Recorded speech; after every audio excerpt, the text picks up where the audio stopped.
Pelaku usaha merupakan pihak yang bertanggung jawab utama atas kerugian konsumen. Halo semuanya, jadi pada kesempatan kali ini kita akan melaksanakan tugas berupa podcast yang akan membahas mengenai isu-isu hukum bisnis. Pada kesempatan siang hari ini kita akan membahas mengenai tanggung jawab hukum influencer dalam industri produk. Siapa yang akan bertanggung jawab jika konsumen dirugikan? Itu yang akan kita bahas pada siang kali ini. Tentu saja saya tidak sendirian. Teman-teman sini boleh perkenalan masing-masing, silakan dari ini. Halo, aku Delvin Astasio. Aku Alfia Suzana Indonesia. Aku Sofia Cipriana Abusi. Halo, aku Putri Rosiana. Halo, aku Fajar. Dan aku sendiri Ahmad Imam Bayhaqi. Oke, jadi bersama teman-teman siang hari ini kita akan membahas podcast ya, ngobrol santai mengenai hukum bisnis, yang sekali lagi kita akan membahas mengenai influencer dalam industri produk. Siapa yang akan bertanggung jawab jika konsumen dirugikan? Jadi teman-teman, sebelum kita masuk di pembahasan isu pada siang hari ini, di era media sosial ini banyak sekali orang-orang membeli produk karena melihat rekomendasi atau saran dari para influencer, mulai dari makanan, minuman, skincare, banyak apapun ada dijual di platform media sosial saat ini. Nah, yang perlu kita bahas pada siang ini adalah, pernah nggak sih kita berpikir bahwa bagaimana kalau produk yang dipromosikan, produk yang diperkenalkan oleh influencer tersebut menyebabkan kerugian bagi pembelinya, bagi penggunanya, seperti itu. Apakah penjual yang bertanggung jawab atau influencer yang dimintai pertanggungjawaban? Nah, itu topik menarik yang akan kita bahas pada siang hari ini, teman-teman semua.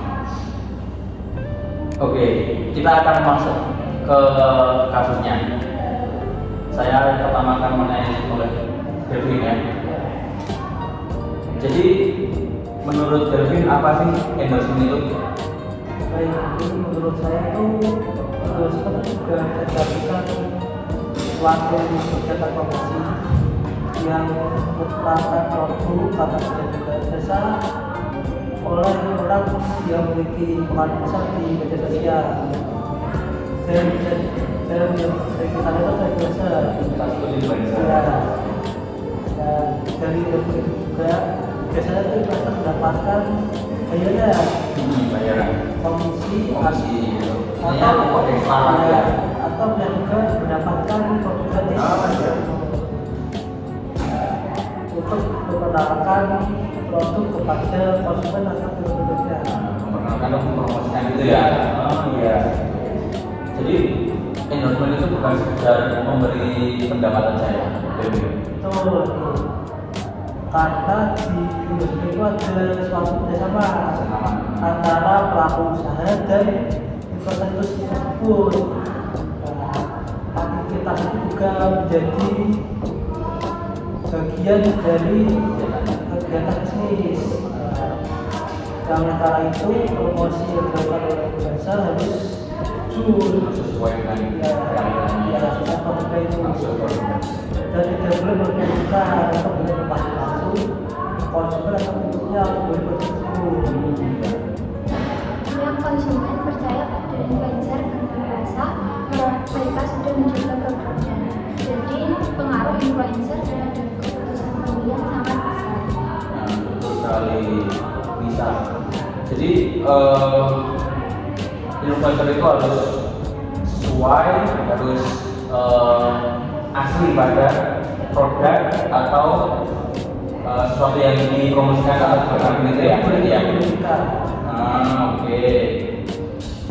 Jadi bisa boleh diceritakan tentang kasus yang akan kita bahas tentang influencer pada siang ini? Misalnya nih ada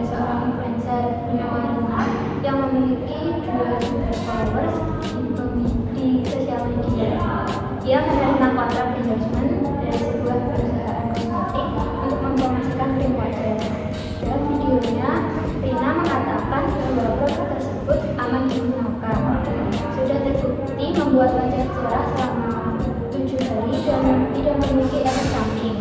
Karena percaya pada promosi tersebut, banyak konsumen membeli produk itu. Namun setelah digunakan, ternyata banyak konsumen mengalami iritasi pada wajahnya. Bahkan harus menjalani perawatan di rumah sakit. Setelah ditelusuri, produk tersebut ternyata belum memiliki izin edar dan mengandung bahan berbahaya. Akhirnya konsumen mempertanyakan, apakah hanya perusahaan yang harus bertanggung jawab atau influencer juga harus bertanggung jawab? Oke, jadi kalau menurut Selvi, bagaimana menurut kamu pandangan hukum tentang kasus yang diceritakan oleh Lisa ini? Jadi gini, dalam bisnis yang bertanggung jawab adalah perusahaannya, mereka yang memproduksi, jadi mereka harus berani bertanggung jawab bahwa produk itu aman dan informasinya sampai ke konsumen. Lalu influencernya juga bisa kena tanggung jawab dong. Kalau ternyata dia ikut menyebarin informasi yang salah atau menyesatkan, apalagi kalau influencernya tahu bahwa produk itu bermasalah atau dia klaim sesuatu yang nggak bisa dibuktikan. Nah, pada intinya semua entah pembuat produk atau influencer pasti memiliki tanggung jawab masing-masing ya. Iya, betul.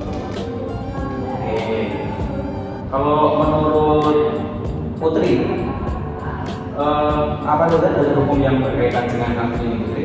Dalam kasus ini ada beberapa aturan yang dapat digunakan. Yang pertama yaitu menurut Undang-Undang Nomor 8 Tahun 1999 tentang Perlindungan Konsumen, yang mengatur bahwa konsumen berhak memperoleh informasi yang jelas, jujur, dan benar mengenai kondisi produk yang sesuai. Ya. Yang kedua yaitu menurut Undang-Undang Informasi dan Transaksi Elektronik atau UU ITE, yang mengatur penyebaran media elektronik melalui promosi di media sosial.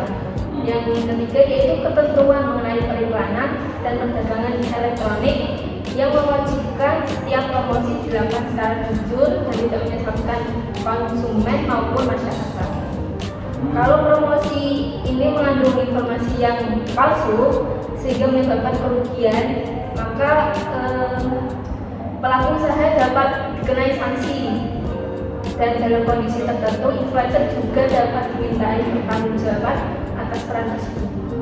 Berarti memang diatur dalam undang-undang ya kasus seperti ini ya, Putri? Ada undang-undang. Oke, sekarang kita akan mendengarkan dari Faza. Ya. Kalau menurut Faza, siapa yang paling bertanggung jawab atas kasus seperti ini, Mas? Jadi Mas Egi, menurut saya tanggung jawab utama itu ada pada perusahaan itu sendiri, Mas Egi. Karena perusahaan itu sebagai pelaku utama dalam memproduksi dan menjual produk. Juga namun influencer juga memiliki tanggung jawab moral dan hukum. Sebelum mereka menerima engagement, mereka itu disuruh untuk mengecek legalitas produk seperti izin edar, sertifikat yang diperlukan, dan kebenaran klaim produk. Kalau influencer asal menerima bayaran tanpa melakukan pengecekan sebagai yang saya bilang tadi, mereka itu berisiko ikut menyesatkan konsumen. Oke, jadi dari dua teman saya ini, Putri dan Faza, dapat disimpulkan bahwa perusahaan produk ataupun influencer pasti harus tetap berhati-hati, harus tetap bertanggung jawab atas produk yang dipromosikan atau diperjualbelikan. Oke. Selanjutnya, kalau dari Mas Delvin, gimana Mas pandangan kamu mengenai ini? Baik, bagi saya juga setuju yang di para pemerintah saja bahwa influencer itu sekarang bukan hanya sekedar buat konten, tapi juga bagian dari strategi pemasaran perusahaan. Jadi mereka itu harus hati-hati dalam mempromosikan produk mereka. Jadi Tidak boleh memberikan produk yang kita promosikan sesuai. Kalau dari Lisa, Apalagi sekarang banyak yang membeli produk bukan karena iklan, tapi karena percaya pada influencer yang mempromosikan.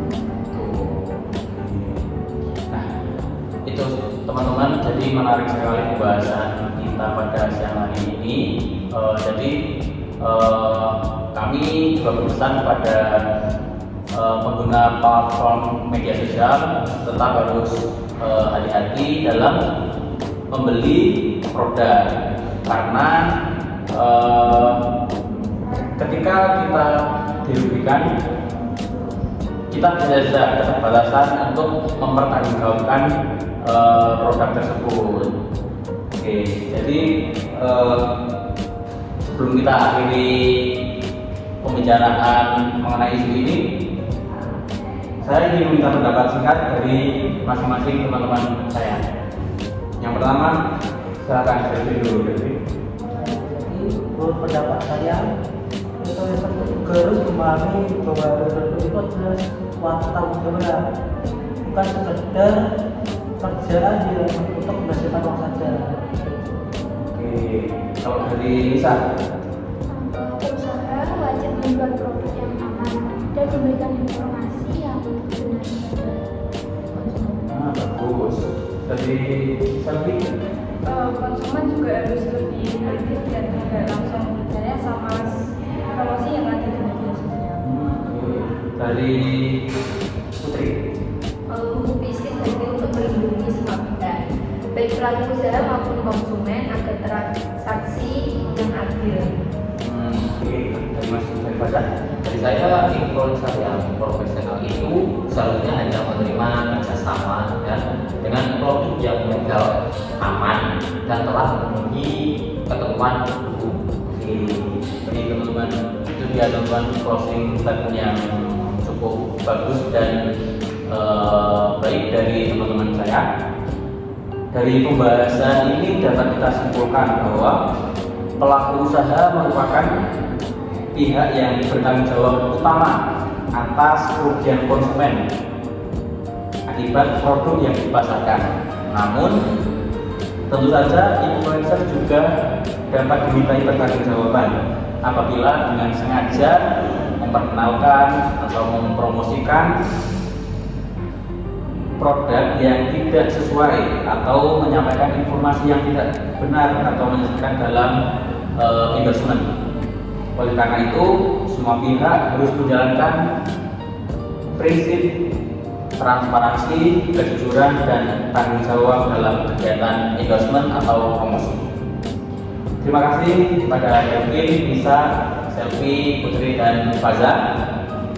Terima kasih atas diskusi yang sangat bagus pada siang hari ini. Terima kasih juga kepada para pendengar yang telah mendengarkan pembicaraan atau podcast kita pada kesempatan kali ini. Sampai jumpa di lain kesempatan. Sampai jumpa. Dadah.